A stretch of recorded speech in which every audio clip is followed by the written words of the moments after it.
Hey, what going on? P.Hundred, I just jumped out the port with dirty glove bastard. Yeah, what happening? I got my mind on my money on my mind. A bitch can't get a dollar, can't get a dime. All right, today we got P.Hundred jumping off the porch with us today. Hey, what going on? P.Hundred, a.k.a. Lord Infinite, B.K. Mr. Gigante, jumping out the port with dirty glove bastard. What happening? For sure, man. How you feeling? Man, I'm feeling good, blessed, man. I'm happy to be here. I feel you. It's a pleasure to have you here with us today, gang. Yes, sir, gang. So for those who don't know, how would you describe life in Albany, Georgia? I mean, like, to be honest, like my family, we kind of got banned like after like '05, so it kind of ain't really I go back and forth to Albany, but my trips be real quick. I still got a lot of family down there, but for a lot of people that do know me, like I'm from CME, like my family kind of started a lot of that gang stuff, man. I kind of grew up like part of that type of tribe, so it's public knowledge. Like at one point, our house was known at the headquarters in Albany, Georgia. Yeah. So for those who wouldn't know, what is CME? Like you had so many different acronyms: collect money every day, crime, murder, execution, CME rally. It was like, to an extent, it was like a homegrown gang in Albany, but we bang that gold and black flag to the left under that 7-point start. It was a whole tribal thing. At one point, we was on all sides of the town before it kind of split up.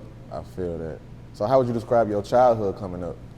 I mean, I had a blessed childhood, because when I'm looking back in hindsight, like having parents, like my father and my mother, but like my father was like, God rest his soul, but he was like a real OG, and at one point he kind of became, you know what I'm saying, he was a real mentor, because I kind of seen that, and I was able to, like, even with my brothers in the streets and all that, I was able to identify that. There's a lot of brothers that ain't got no father figure type of role model in their life. My dad was a real hustler, like, type of guy, and it was like just growing up under that type of guidance, it kind of prepared me better.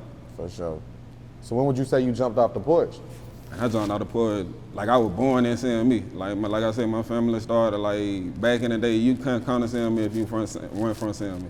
Like that type of, like our hood was known for getting money. Like we were down there like the Jetsons in Albany. Like the shit we was on at that time. Excuse my cousin, but what we was on kind of for a van, like just the lifestyle we were living at an early age. Like, but just in hindsight right now, like I jumping back out the porch again, moving when I moved to Atlanta in 2007.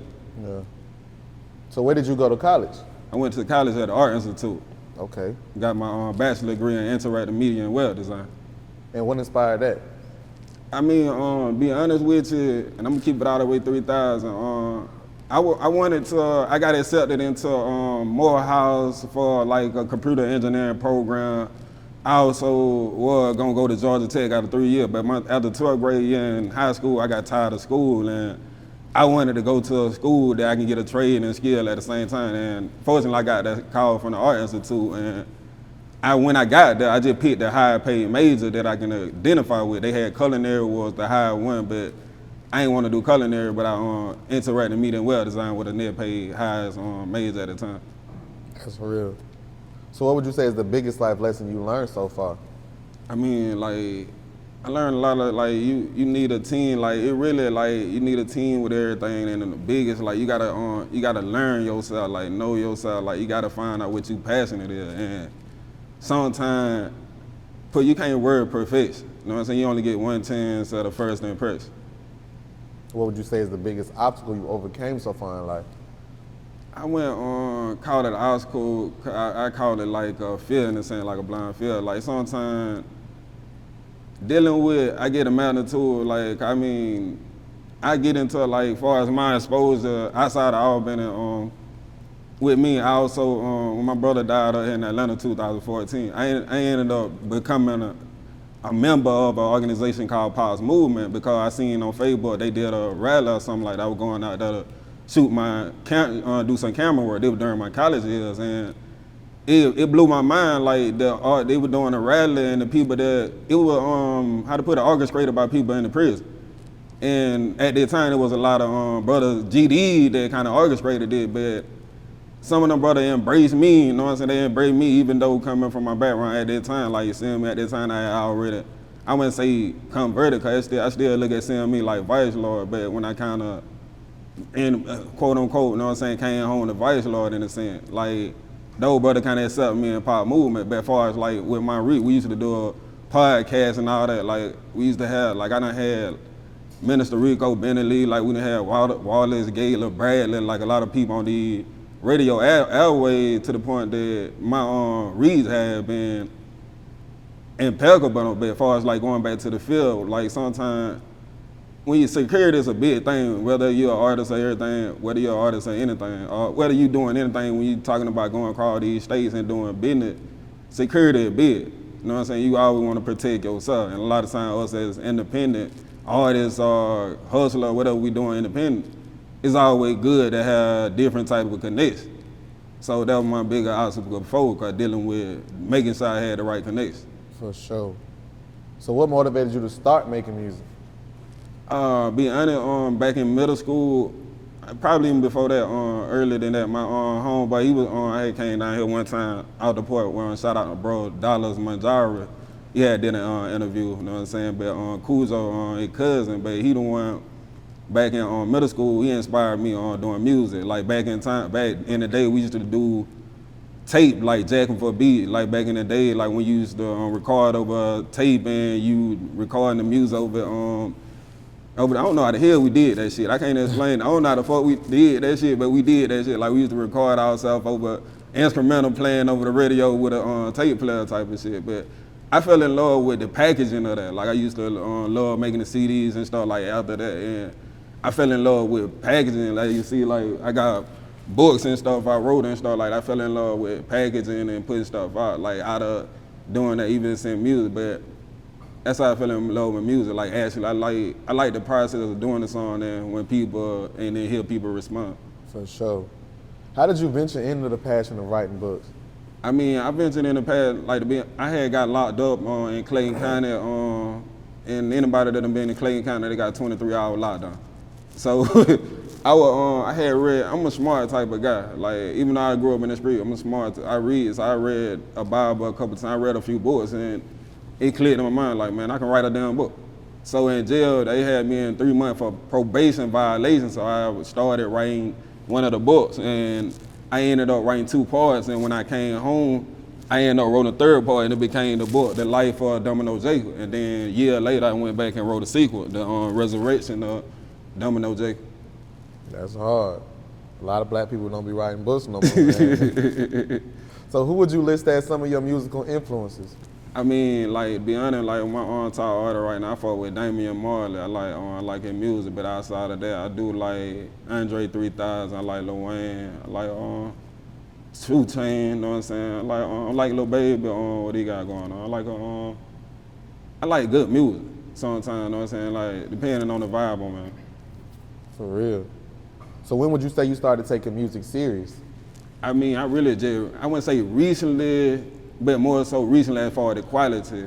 Cause when you as an independent, I don't care whatever business you is, but I done seen this in a lot of business presentation. Like they put up a triangle. They were like, either you gonna have good quality, know what I'm saying, good finance. I forgot what's all on the triangle, but with me as an independent, like going back to the packaging thing, like when you dealing, before I started investing a lot into my own studio equipment and stuff like that, like you gotta look, a lot of times what you spend, the same amount of money that you spend in the studio for, like from recording and getting the master, you gotta spend that same amount of money as far as like packaging that out, getting these CD made, getting these, putting out on these different platforms, just to pay for promotion. So I kinda spent more money on trying to pay for the promotion, kinda get my face out there, even though the quality went all the way good. But right now, coming back, right now, my quality, like what we got going on, like the project I'm dropping right now, Nu Hunned, quality A1. Like I don't think shit fucking with this shit right now. Yeah.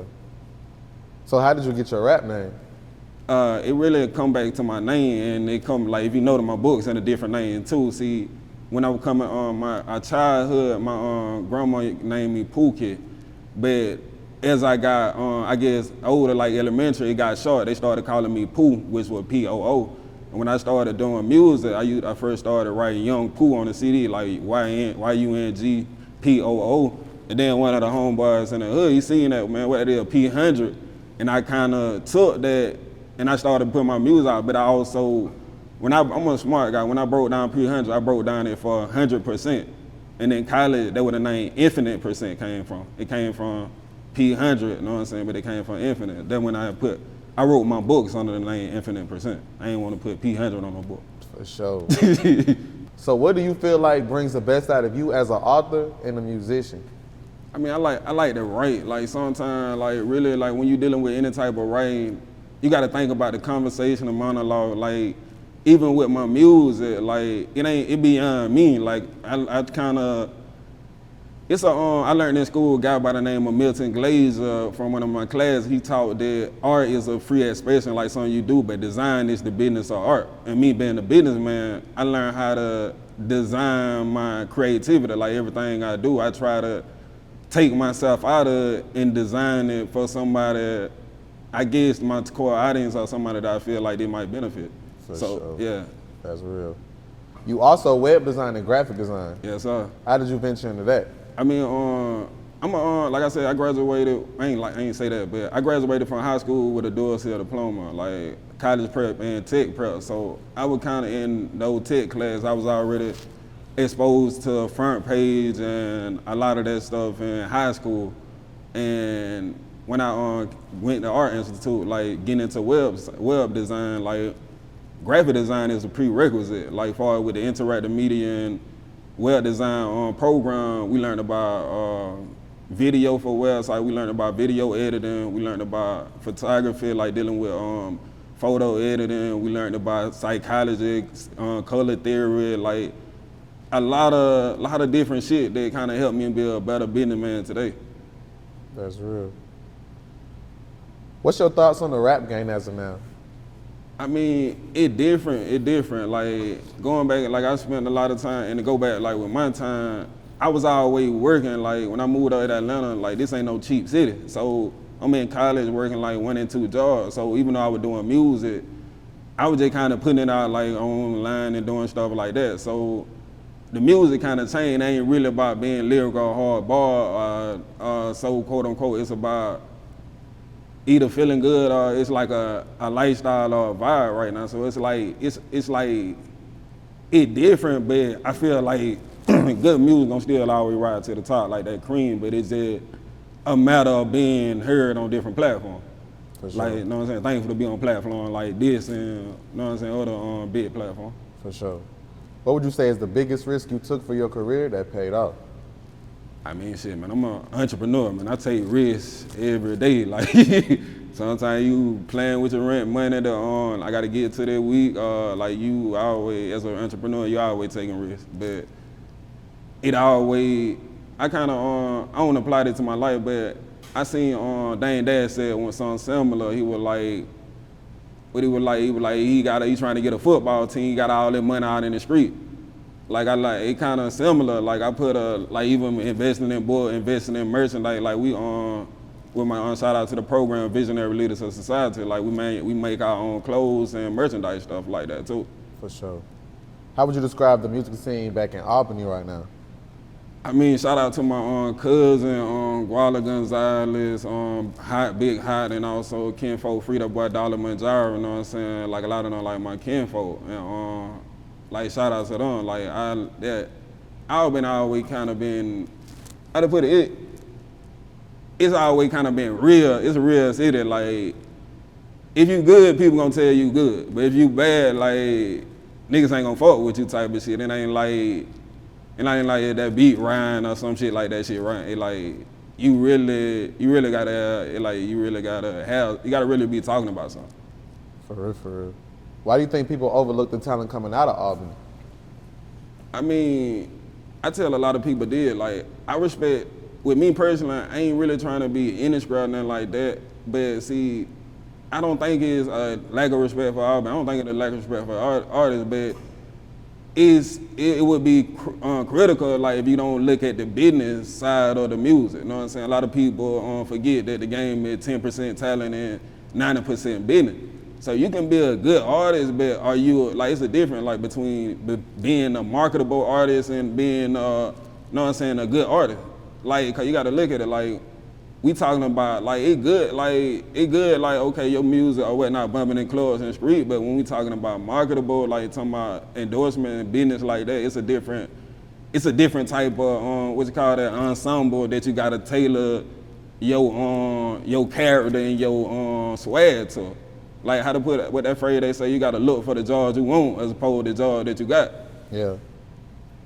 What can you tell us about your new project, Nu Hunned?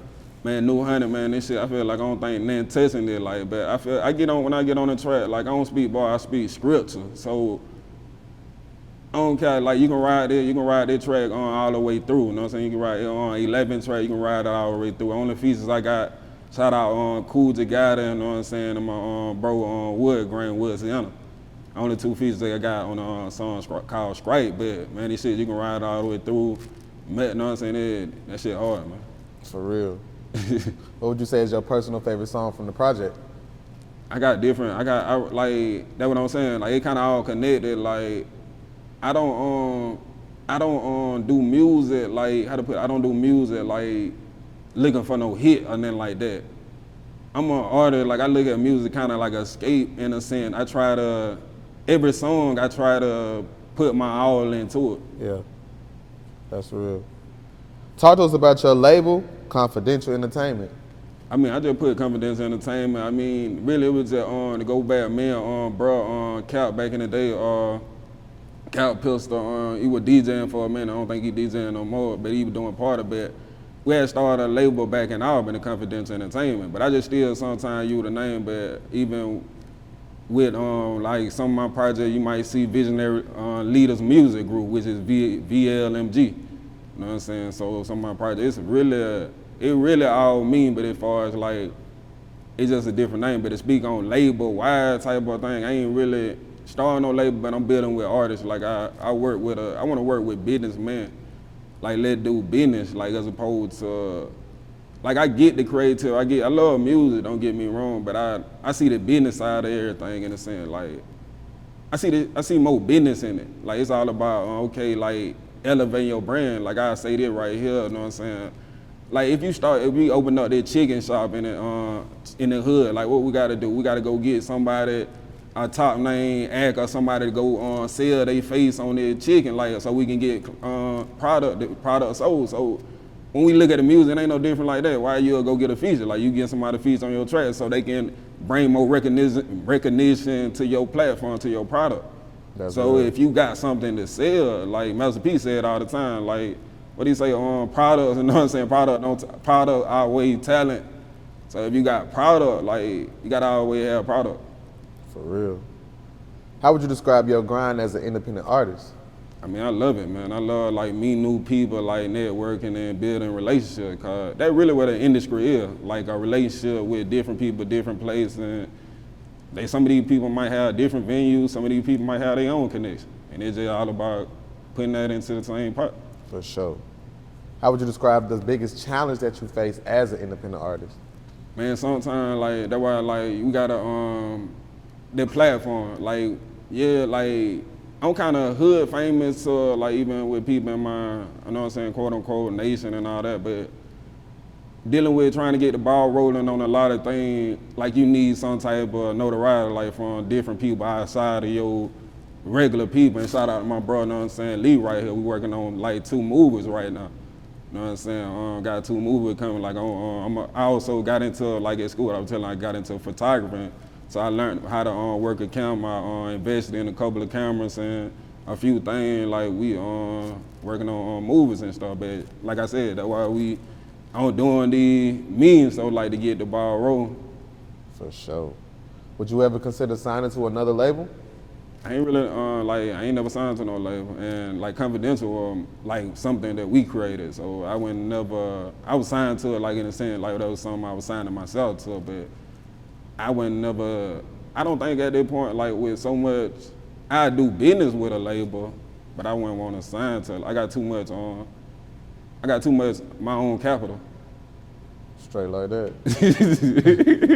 What else are you working on right now? Man, we working on a movie.